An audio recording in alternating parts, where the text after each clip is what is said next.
الحمد لله وكفى وسلام على عباده الذين اصطفى أما بعد فأعوذ بالله من الشيطان الرجيم بسم الله الرحمن الرحيم شهر رمضان الذي أنزل فيه القرآن صدق الله مولانا العظيم اللهم صل على سيدنا محمد وعلى آل سيدنا محمد وبارك وسلم۔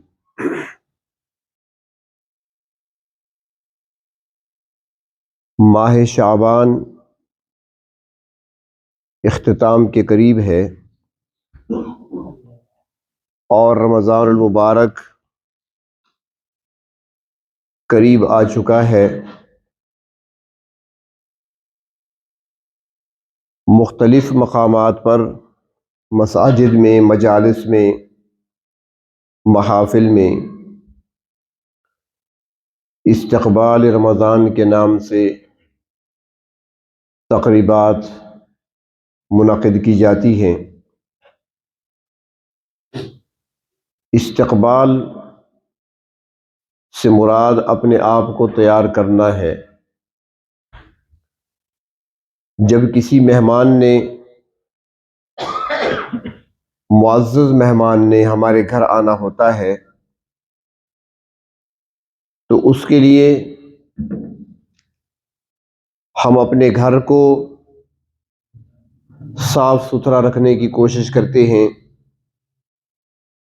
گلیوں تک کو سجایا جاتا ہے، سنوارا جاتا ہے، صاف کیا جاتا ہے اور پوچھنے والوں کو بتایا جاتا ہے کہ آنے والے مہمانوں کا استقبال ہم کر رہے ہیں۔ تو اسی طریقے سے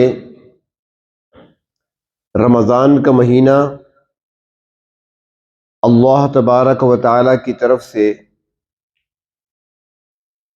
بنائے گئے 12 مہینوں میں سے افضل مہینہ ہے۔ جس طرح دنوں میں سے جمعۃ المبارک کے دن کو سید الایام کہا گیا، سارے دنوں کا سردار کہا گیا جمعے کے دن کو فضیلت کے اعتبار سے، تو اسی طرح رمضان کا مہینہ باقی مہینوں پر فضیلت کے اعتبار سے برتری رکھتا ہے۔ اور اس کا اندازہ اس بات سے لگایا جا سکتا ہے کہ جناب نبی کریم صلی اللہ علیہ وسلم 2 مہینے پہلے سے ہی رمضان کا استقبال فرمایا کرتے تھے، اس کا انتظار کیا کرتے تھے اور اشتیاق ہوا کرتا تھا۔ چنانچہ حدیث شریف میں آتا ہے کہ جب رجب کا چاند نظر آتا تو نبی اکرم صلی اللہ علیہ وسلم دعا فرمایا کرتے تھے، اللہم بارک لنا فی رجب و شعبان وبلغنا رمضان، اے پروردگار رجب اور شعبان میں ہمارے لیے برکتیں رکھ دیجئے اور ہمیں رمضان تک پہنچا دیجئے۔ 2 مہینے پہلے سے جناب نبی کریم صلی اللہ علیہ وسلم رمضان کے لیے دعا فرمایا کرتے تھے۔ تو رمضان کا مہینہ بابرکت مہینہ ہے، رحمتوں کا مہینہ ہے، اللہ تبارک و تعالی کی طرف سے مغفرت عام ہوتی ہے، انسانوں کی، گناہ گاروں کی بخشش کی جاتی ہے، رحمتوں سے دامن بھرے جاتے ہیں، دعائیں قبول کی جاتی ہیں اور اللہ تبارک و تعالی اپنے بندوں کو نوازتے ہیں انعامات سے۔ تو اس لیے مسلمان اس مہینے کا پہلے سے ہی انتظار بھی کرتے ہیں اور استقبال بھی کرتے ہیں اور اشتیاق بھی رکھتے ہیں۔ رمضان کا مہینہ چونکہ اب قریب آ چکا ہے تو ہمیں چاہیے کہ ہم اس مہینے کو اس انداز سے گزاریں کہ پروردگار عالم ہم سے راضی ہو جائیں۔ جس کو اللہ رب العزت اپنی رضا کا پروانہ عطا فرما دیں اس سے بڑھ کر نعمت کوئی نہیں ہو سکتی۔ اور یوں تو جنت میں بڑی نعمتیں ملیں گی، حور و غلمان بھی ملیں گے، باغات بھی ہوں گے، باغات میں لگے ہوئے پھل پھول بھی ملیں گے، جنت کی نہروں سے بھی اہل جنت نفع اٹھائیں گے۔ لیکن سب سے بڑی خوشی اس وقت ہوگی اہل جنت کو جب رب تعالیٰ فرمائیں گے کہ میں تمہیں آج اپنی رضا عطا کرتا ہوں، تم سے راضی ہونے کا اعلان کرتا ہوں، اور ایسی رضا عطا کرتا ہوں کہ آج کے بعد میں کبھی تم سے ناراض نہیں ہوں گا۔ تو اہل جنت کو سب سے بڑھ کر خوشی اس بات پر ہوگی کہ اللہ تبارک و تعالی ہم سے راضی ہو گئے۔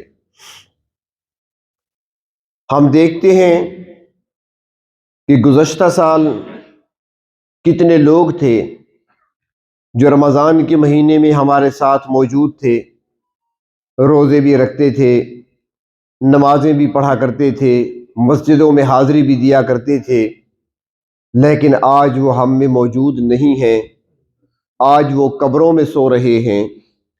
ہم نہیں جانتے کہ آنے والا رمضان، اس کے بعد جو رمضان آئے گا، اس وقت کون کون ہم میں سے زندہ ہوگا، کون کون دنیا سے جا چکا ہوگا۔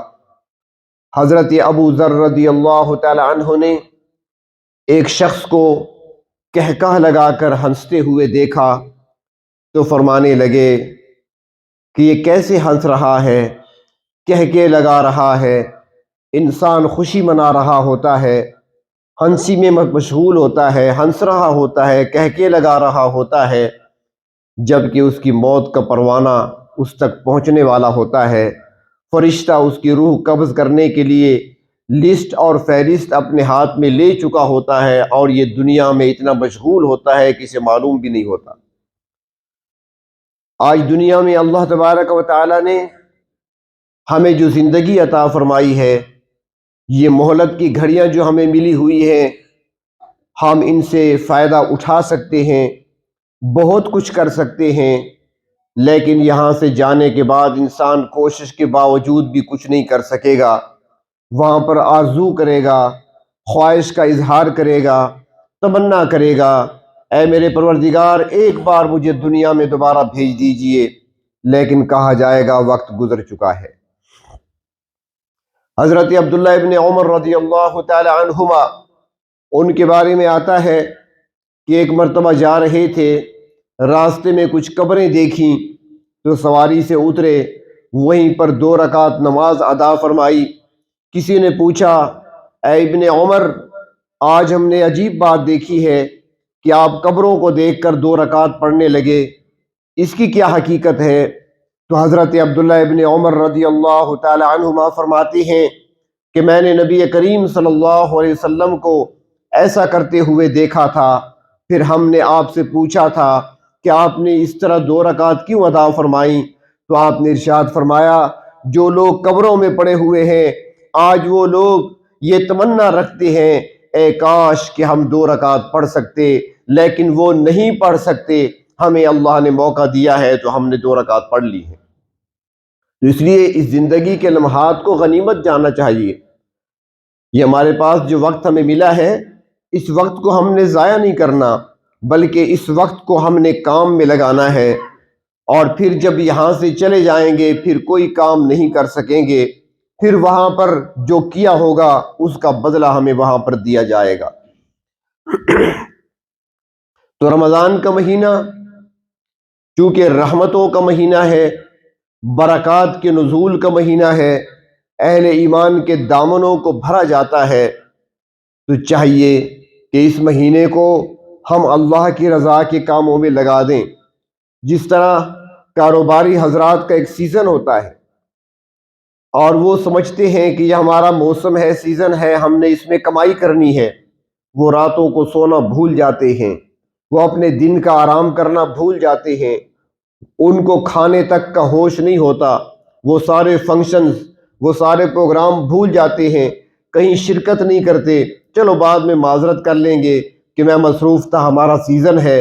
تو جس طرح ہمارے دنیاوی کاموں کے سیزن ہوا کرتے ہیں، کاروباری حضرات کی کمائی کے سیزن ہوا کرتے ہیں، اسی طریقے سے یہ بھی نیکیاں کمانے کا ایک سیزن آ رہا ہے۔ دنیا کے کاموں میں ہم نے اپنے آپ کو بہت تھکایا، لیکن اب چاہیے کہ ایک بار تو اپنے آپ کو اللہ کی رضا کے کاموں میں تھکا لیں۔ ایک مرتبہ تو ہم اپنے آپ کو اللہ کی رضا کے کاموں میں تھکا لیں۔ آپ نے دیکھا ہوگا کسی جوان کے کسی عزیز کی شادی ہوتی ہے، نکاح ہوتا ہے، اس میں ایک جوان بڑی محنت کرتا ہے، مشقت کرتا ہے، مہمانوں کو سنبھالنے میں، مہمانوں کو بٹھانے میں، مہمانوں کا خیال رکھنے میں، ان کو کھلانے پلانے میں ان کا خیال رکھتا ہے۔ تو پھر جن کی شادی ہو رہی ہوتی ہے وہ بھی دیکھ رہے ہوتے ہیں، وہ کہتے ہیں یار اسے کچھ نہ کہو بہت تھکا ہوا ہے، اسے کچھ نہ کہو مزید کام نہ بتاؤ، یہ بہت تھکا ہوا ہے، یہ صبح سے بیچارہ لگا ہوا ہے، تھوڑی دیر اس کو بیٹھنے دو۔ تو کیا ہی مزہ آئے گا اس مومن بندے کو جس کے بارے میں رب تعالیٰ فرما دیں گے قبر میں منکر نکیر سے، میرے بندے کو کچھ نہ کہو، میرا بندہ تھکا ہوا آیا ہے۔ تو کچھ تو اپنے آپ کو اللہ کی رضا کے کاموں میں تھکا دیں تاکہ پروردگار عالم کی رحمتیں ہماری طرف متوجہ ہو جائیں اور پروردگار عالم اپنی رضا عطا فرما دیں، اور اللہ تبارک و تعالی بھی فرما دیں کہ میرے بندے نے اپنے آپ کو میری رضا کے کاموں میں تھکا دیا ہے۔ تو اس لیے اس مہینے میں کوشش یہ کرنی چاہیے، اپنے آپ کو تھکانا چاہیے اللہ کا انعام حاصل کرنے کے لیے، مغفرت حاصل کرنے کے لیے، اللہ تبارک و تعالیٰ کی رحمتوں کو سمیٹنے کے لیے اپنے آپ کو تھکا دیں ان کاموں میں جن کاموں کا اللہ نے حکم دیا ہے۔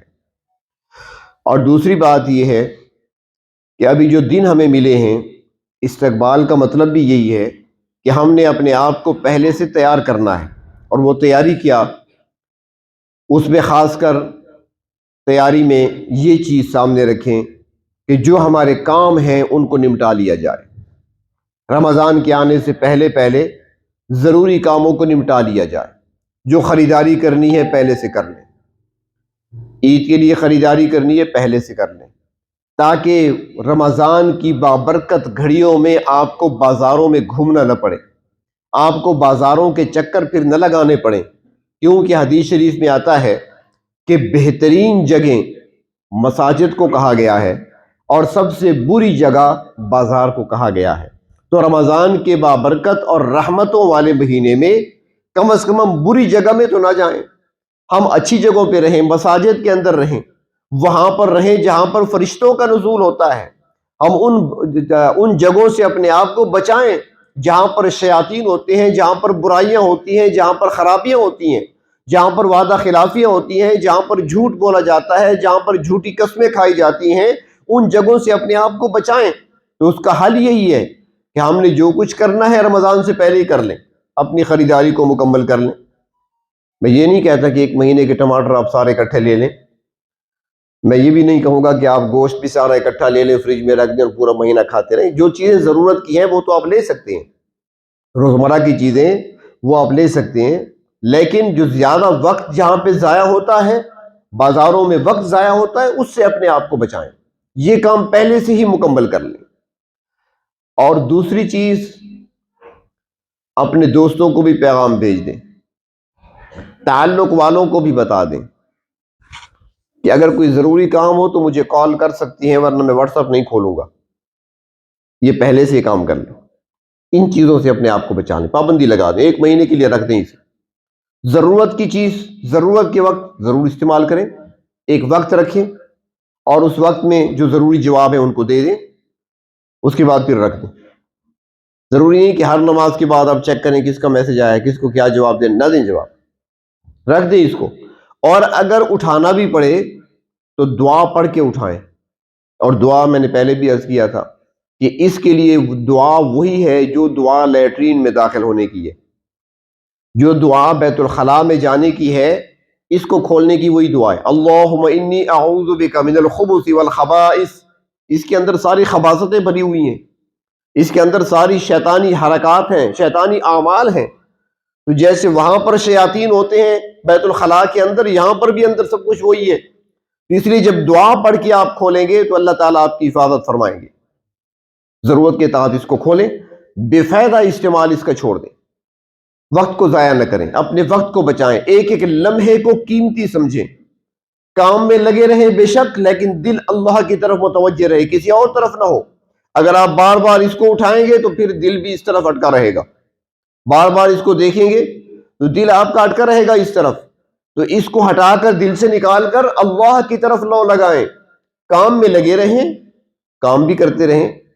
میں کل وہ اپنے ایک سبق میں وہاں بھی عرض کر رہا تھا، میں نے کہا دیکھیں ایک ڈرائیور ہے، وہ گاڑی چلا رہا ہے، اب جو گاڑی چلا رہا ہے تو بیک وقت اس کی نظر سامنے آنے والی گاڑیوں پر بھی ہے، روڈ پر کوئی چیز اگر پڑی ہے تو اس پر بھی نظر ہے، دیکھ رہا ہے، کوئی بلی ہے سامنے، کوئی کپڑا پڑا ہے، دیکھ رہا ہے کون سی چیز پڑی ہے، آنے والی گاڑیوں کو بھی دیکھ رہا ہے، پیچھے سے آنے والی گاڑیوں پر بھی نظر ہے، اس کو بھی شیشے میں دیکھ رہا ہے، اور اس دوران اگر اس کی فون کی گھنٹی بجتی ہے تو وہ فون بھی اٹھا لیتا ہے، بات بھی کر رہا ہے، گاڑی بھی چلا رہا ہے، اپنی گاڑی کو کنٹرول بھی کیا ہوا ہے، اس کی سپیڈ پہ بھی نظر رکھی ہوئی ہے، کس سپیڈ پہ چل رہا ہوں، اس کے گیئر کو بھی دیکھ رہا ہے، میں نے کب گیئر بدلنا ہے اس کا، روڈ کو بھی دیکھ رہا ہے، راستے کو بھی دیکھ رہا ہے، گاڑیوں کو بھی دیکھ رہا ہے، آگے پیچھے دیکھ رہا ہے، بات بھی کر رہا ہے، تو بیک وقت کتنے کام وہ کر رہا ہے۔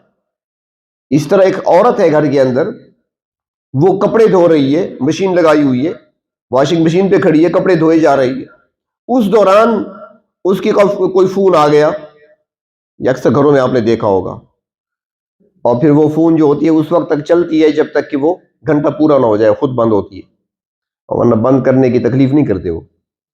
تو اب فون بھی آ گیا، اب کپڑے بھی دھو رہی ہے، فون پر باتیں بھی ہو رہی ہیں، اور اندر اگر اس نے دودھ آگ پہ رکھا ہوا ہے یا سالن بن رہا ہے تو خیال سوچ اس طرف بھی ہے کہ وہ جل نہ جائے، کب میں نے رکھا تھا، بیک وقت کتنے کام ہو رہے ہیں۔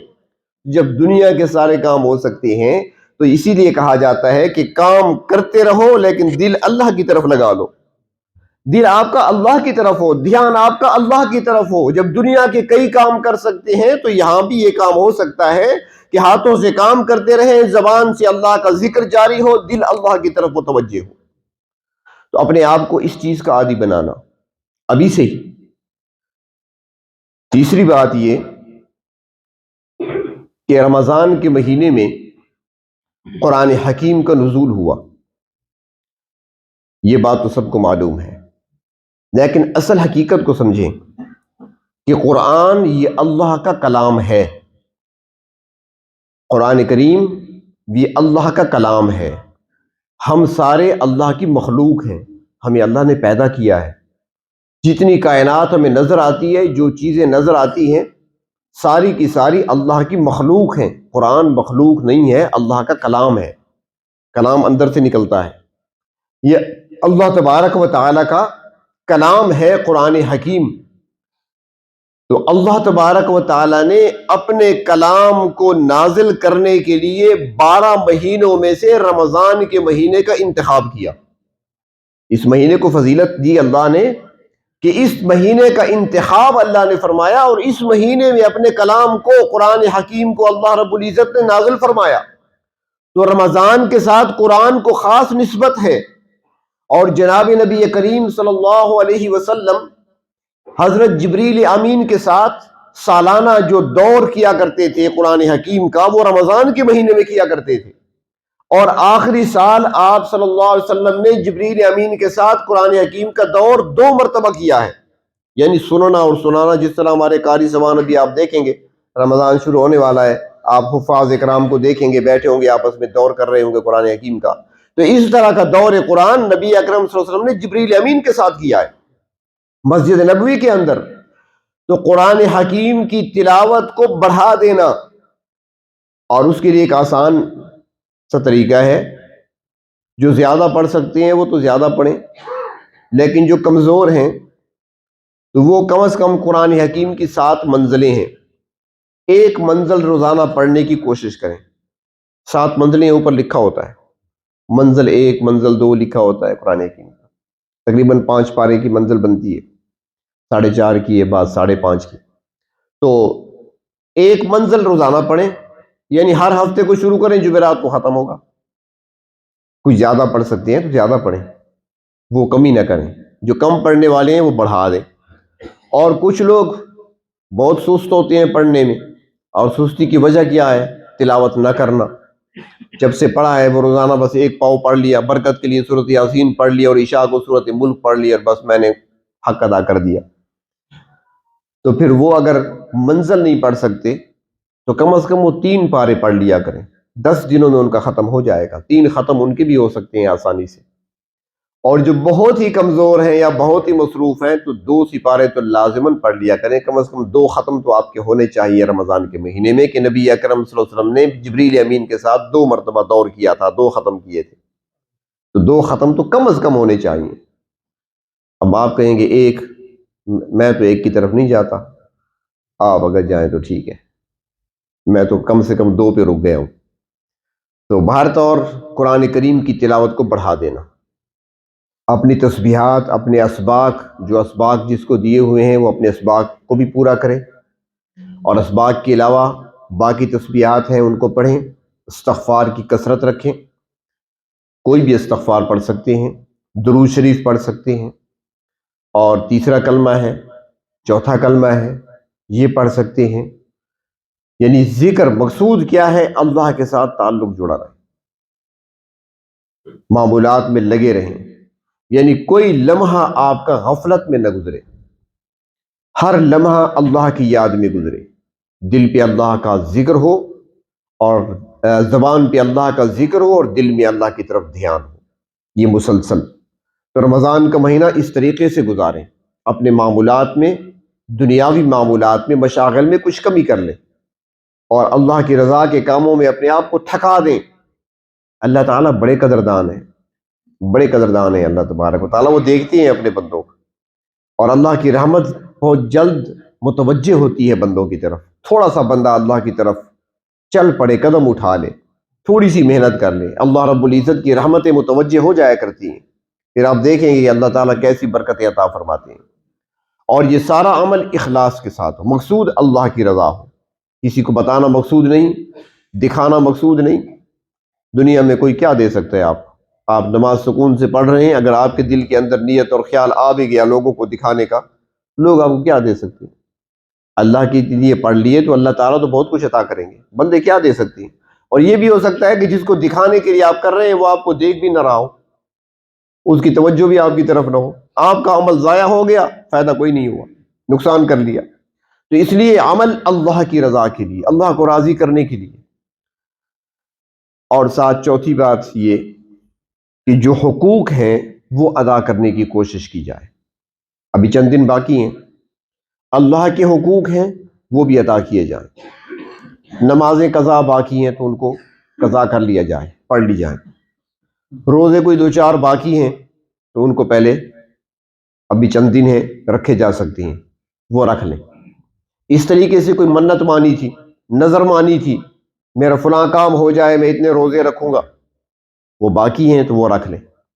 آپ نے نظر مانی تھی میرا فلاں کام ہو جائے میں اللہ کے راستے میں فلاں چیز دوں گا، نظر مانی تھی، وہ بھی چونکہ حق ہے، واجب ہے، وہ ادا کر دیں۔ تو جو اللہ کے حقوق ہیں وہ ادا کریں، جو بندوں کے حقوق ہیں وہ بھی ادا کریں، مخلوق کے جو حقوق ہیں جو ہمارے ذمہ ہیں وہ بھی ادا کرنے کی کوشش کریں، تاکہ رمضان سے پہلے پہلے ہم نے اپنے آپ کو صاف کرنا ہے، رمضان کے لیے تیار کرنا ہے۔ اور چوتھی چیز وہ یہ ہے کہ اللہ تبارک و تعالیٰ کی رحمتیں تو بارش کی طرح برسیں گی، بارش گھٹا چھائی ہوگی، برس رہی ہوگی اللہ کی رحمت، برکت برس رہی ہوگی، روزی میں برکتیں آئیں گی، صحت میں برکت ملے گی، ہر قسم کی نعمتیں ملیں گی، لیکن اس کے لیے اپنے برتن کو بھی سیدھا کرنا ہے، اور وہ برتن ہم نے گھر سے نہیں اٹھانا، وہ برتن ہمارے اندر ہے، دل کا برتن، اپنے باطن کے برتن کو ہم نے صاف بھی کرنا ہے تاکہ وہ رحمتوں کو اپنے اندر لے سکے، اور جو اوندھا پڑا ہوا ہے اس کو سیدھا بھی کرنا ہے۔ اگر یہ اسی طرح اوندھا پڑا رہا تو سب کچھ آئے گا اور ضائع ہو جائے گا، اگر برتن سیدھا ہوگا تو پھر رحمتوں سے بھرے گا۔ تو ہم نے اپنے باطن کو، اپنے اندر کو، اپنے اس برتن کو زنگ آلود کر رکھا ہے، ہم نے اس برتن کو میلا کر رکھا ہے، اللہ تبارک و تعالیٰ کی ناراضگی کے ذریعے سے، اللہ رب العزت کی نافرمانی کر کے، گناہ کر کر کے، غلطیاں اور خطائیں کر کر کے ہم نے اپنے باطن کو زنگ آلود کر لیا ہے، اپنے باطن کو ہم نے میلا کر لیا ہے۔ تو اس باطن کو بھی ہم نے صاف کرنا ہے، اپنے اندر کو بھی ہم نے دھونا ہے، اور اللہ تبارک و تعالیٰ سے مانگتے رہنا ہے، اے پروردگار رمضان کا مہینہ قریب آ چکا ہے، چند دنوں بعد رحمتوں کی گھٹا چھائی ہوگی، چند دنوں کے بعد اللہ آپ کی رحمتیں برس رہی ہوں گی، برکات کا نزول ہو رہا ہوگا، بخشش کی جا رہی ہوگی، لوگوں کو مغفرت کے پروانے مل رہے ہوں گے، جہنم سے خلاصی کے سرٹیفکیٹس تقسیم ہو رہے ہوں گے۔ اے میرے پروردگار، میں بھی آپ کا قرب حاصل کرنا چاہتا ہوں، میں آپ کے قریب آنا چاہتا ہوں۔ اللہ میں گناہوں کو چھوڑنا چاہتا ہوں، میں گناہوں والی زندگی سے تنگ آ چکا ہوں۔ اللہ میں زندگی کو بدلنا چاہتا ہوں، رمضان کی رحمتوں کو پانا چاہتا ہوں، میں محروم نہیں ہونا چاہتا۔ اے میرے پروردگار، میرے باطن کے میل کو صاف کر دیجئے، میرے باطن کے زنگ کو دور کر دیجئے، میرے باطن کے برتن کو صاف کر دیجئے۔ اے میرے اللہ، میں اپنے باطن کو پاک کر کے رمضان کی رحمتوں کو چونکہ حاصل کرنا چاہتا ہوں، اللہ مجھے محروم نہ کرنا اور اپنی رحمتوں سے میرے دامن کو بھر دینا۔ یہ دعائیں کرتے رہیں، اللہ سے مانگتے رہیں۔ دعا بہت بڑا ہتھیار ہے، مومن کا سب سے بڑا ہتھیار دعا ہے۔ دعا کے ذریعے سے بہت کچھ بدلا جا سکتا ہے، بلکہ ایک روایت میں تو یہ آتا ہے کہ تقدیر اللہ کی، اس کو ٹالا نہیں جا سکتا، اس کو بدلا نہیں جا سکتا۔ اور ایک جگہ فرمایا کہ اگر تقدیر کو کوئی ٹالنے والی چیز اگر ہو سکتی ہے تو وہ دو چیزیں ہیں، ایک صدقہ ہے اور دوسرا دعا ہے۔ دعا کے اندر اتنی تاثیر ہے۔ تو رمضان کے اندر اور رمضان سے پہلے دعاؤں کا بطور خاص اہتمام کریں، کیونکہ اللہ رب العزت دعائیں مانگنے والوں سے خوش ہوتے ہیں، اور جو نہیں مانگتے ان سے اللہ تعالیٰ ناراض ہوتے ہیں کہ مجھ سے کیوں نہیں مانگتے۔ اتنا بڑا بندہ بن گیا، اتنا بڑا آدمی بن گیا، اتنا متکبر ہے، میرے سامنے عاجزی کرتا ہی نہیں ہے، میرے سامنے ہاتھ پھیلاتا نہیں ہے، میرے سامنے دامن پھیلاتا نہیں، مجھ سے مانگتا نہیں۔ اللہ تبارک و تعالیٰ ناراض ہوتے ہیں، اور جو مانگتا ہے رب تعالیٰ اس سے خوش ہوتے ہیں۔ یہاں پر ایک بات اور بھی عرض کروں کہ کچھ لوگوں کا خیال ہوتا ہے کہ ہم دعائیں تو بہت کرتے ہیں، بڑی لمبی لمبی دعائیں کرتے ہیں، لیکن جو مانگتے ہیں وہ ملتا نہیں، دعائیں ہماری قبول کیوں نہیں ہوتی؟ تو بہرحال اس پر کئی مرتبہ عرض کیا جا چکا ہے، کئی وجوہات ہوتی ہیں، بعض اوقات دعائیں رد کی جاتی ہیں، بعض اوقات دعائیں قبول نہیں ہوتی۔ اس کی کچھ وجوہات ہوتی ہیں، جس کے اندر مال مشتبہ کا استعمال بھی ہے، مال حرام کا استعمال بھی ہے، وہ دعائیں بھی قبول نہیں ہوتی، کچھ اور وجوہات بھی ہوتی ہیں۔ لیکن اس مجلس کی مناسبت سے، کیونکہ سارے آپ نیک لوگ بیٹھے ہیں ماشاءاللہ، میں ایک نکتہ عرض کرتا ہوں۔ فرماتے ہیں حضرات کہ مایوس نہیں ہونا چاہیے، اللہ تبارک و تعالیٰ کو انسان تو پیارا ہے ہی، لیکن جو اللہ کے محبوب کا امتی ہے وہ زیادہ ہی پیارا ہے۔ اور جب وہ ہاتھ اٹھا کر بیٹھتا ہے نا، عاجزی سے اللہ سے مانگتا ہے، تو رب تعالیٰ فوراً عطا نہیں فرماتے، کیونکہ اللہ کو اس کا مانگنا اچھا لگتا ہے۔ اللہ کہتے ہیں مانگتا رہے، اس کو مانگنا ہی اچھا۔ اس کی مثال دیتا ہوں۔ ایک مرتبہ جناب نبی کریم صلی اللہ علیہ وسلم ایک صحابی کے ہاں تشریف لے گئے، اس کے گھر تشریف لے گئے، اور سنت طریقہ کیا ہے کہ سلام کیا جائے اونچی آواز سے، دروازہ کھٹکھٹانا، کال بیل بجانا وہ بھی ہے، یا سلام کیا جائے۔ آج کل چونکہ شور شرابہ زیادہ ہے تو سلام گلی پہ کریں بھی تو گھر میں کہاں سنائی دیتا ہے۔ تو آپ صلی اللہ علیہ وسلم نے سلام کیا، جواب اندر سے نہیں آیا۔ آپ نے دوسری مرتبہ سلام کیا، جواب نہیں آیا۔ تیسری مرتبہ آپ نے سلام کیا، وقفے وقفے سے، مسلسل نہیں، کچھ وقفہ کر کے پھر سلام کیا، جواب نہیں آیا۔ تو آپ سمجھ گئے، کیونکہ سنت یہ ہے 3 مرتبہ آپ آواز دیں، سلام کریں یا کنڈی کھٹکھٹائیں یا گھنٹی بجائیں، 3 بار۔ جواب نہیں آ رہا تو سمجھ جائیں کہ کوئی نہیں ہے، چنانچہ آپ واپس پلٹے۔ جب آپ واپس پلٹے تو صحابی رسول دوڑتا ہوا پیچھے سے آیا، یا رسول اللہ کہاں تشریف لے گئے؟ آئیں، تشریف لائیں ہمارے ہاں۔ آپ نے فرمایا کہ میں نے 3 مرتبہ سلام کیا، جواب نہیں آیا۔ دیکھیں وہ صحابی کہتی ہیں، یا رسول اللہ صلی اللہ علیہ وسلم، آپ کی زبان مبارک سے سلامتی کی دعائیں مل رہی تھی، السلام علیکم، تم پر سلامتی ہو، دعا ہے نا۔ تو آپ دعا دے رہے تھے تو مجھے دعائیں لیتے ہوئے مزہ آ رہا تھا. میں نے کہا آپ بار بار سلامتی کی دعا کرتے رہیں, اس لیے جواب نہیں دیا. پہلی مرتبہ جواب دے دیتے تو بس بات ختم ہو جاتی. تو میں اس لیے خاموش رہا کہ آپ سلامتی کی دعا دیتے رہے. اب جب دیکھا آپ واپس پلٹ گئے تو میں اس لیے آ گیا. تو ان کو مزہ آ رہا تھا کہ آپ سلام بار بار کرتے رہیں. مومن بندہ اللہ کے سامنے بیٹھا ہوتا ہے, بعض اوقات اللہ تعالیٰ تاخیر کر دیتے ہیں دینے میں کہ یہ بندہ مجھ سے مانگتا رہے, اس کے مانگنے میں بڑا مزہ آتا ہے. اس لیے مانگنا نہیں چھوڑنا, ہم نے مانگنا ہے. اور خصوصاً رمضان کے لیے اللہ تبارک و تعالیٰ سے خوب مانگیں اور استغفار بھی کریں. رمضان سے پہلے اللہ تبارک و تعالیٰ کے سامنے تنہائی میں بیٹھ کر اپنی غلطیوں پر, کوتاہیوں پر, لغزشوں پر اللہ کے سامنے آنسو بہائیں, اللہ سے معافی مانگیں. اپنے اس برتن کو جسے ہم نے گناہوں سے زنگ آلود کر دیا ہے, اس باطن کو جس کو ہم نے میلا کر دیا ہے, اس دل کو جس کو اللہ نے اپنی محبت کا مرکز بنایا تھا, ہم نے مخلوق کی محبتوں سے اسے بھر رکھا ہے, تو اس کو آنسو بہا کر, ندامت اور شرمندگی کے آنسو بہا کر اس زنگ میل کو دور کریں, اور اس دل کو جسے اللہ نے اپنی محبت کے لیے بنایا تھا, ہم بھی رب تعالیٰ کی محبت کے لیے اسے فارغ کر دیں. ہمارے اندر تو بہت ساری چیزیں بیٹھی ہوئی ہیں نا اندر. جو چیز اچھی نظر آتی ہے وہ دل میں, جو چیز اچھی نظر آئی اس کو دل میں رکھا. کئی تصویریں ہوتی ہیں دل کے اندر. شیطان بھی یہیں پہ ہے, اس کو بھی ہم نے پال رکھا ہے, کبھی کبھی اس کی بھی مان لیتے ہیں. وہ ایک اللہ والے نے بڑی پیاری بات کہی تھی کہ اللہ تبارک و تعالی فرماتے ہیں, اے میرے بندے, ایک تیرا گھر ہے ایک میرا گھر ہے. اللہ تعالیٰ بندے سے فرماتے ہیں ایک تیرا گھر ہے ایک میرا گھر ہے.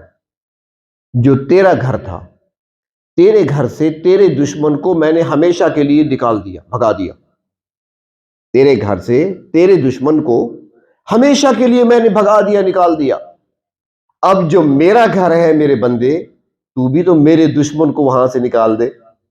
میں نے تیرے گھر کو تیرے دشمن سے صاف کر دیا, تو بھی میرے گھر کو میرے دشمن سے پاک کر دے. اب بندہ مومن کا گھر اصل کون سا ہے؟ جنت. جنت ہے, یہ نہیں, یہ مٹی گارے والے نہیں. مومن کا اصل وطن جنت ہے, جنت مومن کا گھر ہے. تو اللہ فرماتے ہیں جنت تیرا اصلی گھر تھا اور تیرا دشمن شیطان تھا, میں نے فخرج انک رجیم کہہ کر ہمیشہ کے لیے اس کو نکال دیا. اور اللہ فرماتے ہیں کہ میرا گھر تو تمہارا دل تھا, اور تمہارے دل میں میرا دشمن کیوں بیٹھا ہوا ہے, تو بھی اس کو نکال دینا.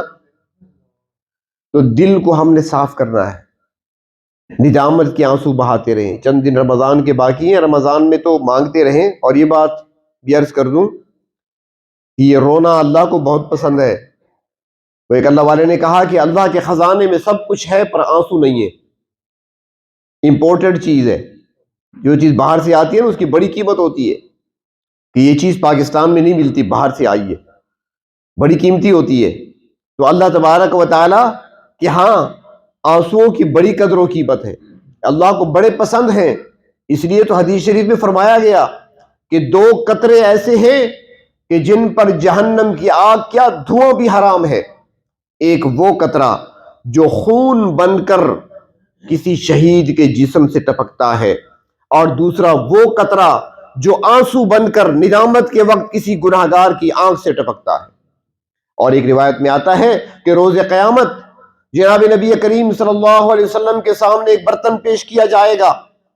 آپ پوچھیں گے فرشتوں سے کیا ہے اس میں؟ جواب دیا جائے گا آپ کی امت کے گناہگاروں کے اپنی گناہوں پر ندامت اور شرمندگی کے وقت جو آنسو گرے تھے وہی جمع کیے گئے ہیں. اور پھر فرشتے بتائیں گے اللہ کے محبوب آپ جانتے ہیں ان آنسوؤں میں تاثیر کیا ہے, اگر ان تھوڑے سے آنسوؤں کو اگر جہنم پہ ڈالا جائے تو ساری جہنم کی آگ بجھ جائے گی. اتنی تاثیر اللہ نے رکھی ہے ان کے اندر. تو لہٰذا رمضان سے پہلے, رمضان میں اللہ تبارک و تعالیٰ سے خوب مانگیں, گڑ گڑا کر مانگیں, آنسو بہا کر مانگیں. دنیا میں رونا آسان ہے, دنیا میں آنسو بہانا بہت آسان ہے, ورنہ قیامت کے دن انسان بہت روئیں گے لیکن بے فائدہ ہوگا. روایات میں آتا ہے کہ وہاں انسان اتنا روئیں گے کہ پانی خشک ہو جائے گا, خون نکلنے لگے گا, خون خشک ہو جائے گا، پیپ بہنے لگے گا، نالیاں بن جائیں گی یہاں پر روتے روتے، لیکن ان کے رونے پر کسی کو ترس نہیں آئے گا۔ اور آج دنیا میں ایک آنسو اتنا قیمتی ہے کہ ابھی گناہگار کی آنکھ سے وہ زمین تک پہنچا نہیں ہوتا کہ رب کی رحمت اٹھانے کے لیے پہلے پہنچ جاتی ہے۔ اللہ تبارک و تعالیٰ فوراً راضی ہوتی ہیں، اللہ کو بہت پسند ہیں۔ تو اس لیے رمضان کے مہینے میں خوب مانگیں اللہ سے، رمضان سے پہلے بھی مانگیں، رمضان کے مہینے میں اللہ کے سامنے تنہائیوں میں بیٹھ کر آنسو بہائیں۔ وہ ایک بات بڑی عجیب صوفیہ حضرات فرماتے ہیں کہ بچہ جب چھوٹا ہوتا ہے نا تو اسے بھوک لگے تو وہ روتا ہے، اسے پیاس لگے تو بھی روتا ہے، اسے گرمی لگے تو بھی روتا ہے، اسے سردی لگے تو بھی روتا ہے، اس کو صرف رونا آتا ہے اور کچھ نہیں آتا۔ چھوٹا بچہ ہے، 2 ماہ کا ہے، 4 ماہ کا، 3 ماہ کا، اسے رونا آتا ہے، بس صرف روتا ہے۔ لیکن اس کے رونے سے اس کی والدہ سمجھ جاتی ہے کہ اب اس کو گرمی لگی ہے، اب اس کو سردی لگی ہے، اب اس کو بھوک لگی ہے، اب اس کو پیاس لگی ہے، وہ سمجھ جاتی ہے۔ اس کے رونے پر ہی اس کے سارے کام بنتے ہیں۔ تو اللہ والے فرماتے ہیں اے انسان، جب تک تو روتا رہا تیری ساری ضرورتیں پوری ہوتی رہیں، جب سے تو نے رونا چھوڑا ہے کام تمہارے بگڑ گئے۔ نہیں سمجھے بات کو آپ؟ بچپن میں انسان روتا رہتا ہے، ہر کام ہر ضرورت رونے بھی پوری ہوتی ہے۔ بڑا ہوا رونا چھوڑ دیا، جب رونا چھوڑا تو کام اس کے الجھ گئے دھاگوں کی طرح۔ تو فرمایا کہ اب بھی تمہارے مسائل جڑ سکتے ہیں اگر رونا شروع کر دو، اور رونا لوگوں کے سامنے نہیں، اللہ کے سامنے۔ جب آنسو بہائے جائیں گے، اللہ سے مانگا جائے گا، تو پروردگار عالم آج بھی اسی طرح آپ کی ہر ضرورت کو پورا کریں گے جس طرح بچپن میں ہر ضرورت کو پورا کیا جاتا رہا ہے۔ اللہ تبارک و تعالی رمضان کی رحمتوں اور برکتوں سے ہمیں محروم نہ فرمائے، اور اللہ تبارک و تعالی صحیح معنوں میں رمضان کے لیے تیاری کرنے کی اور اس کا استقبال کرنے کی ہمیں توفیق عطا فرمائے۔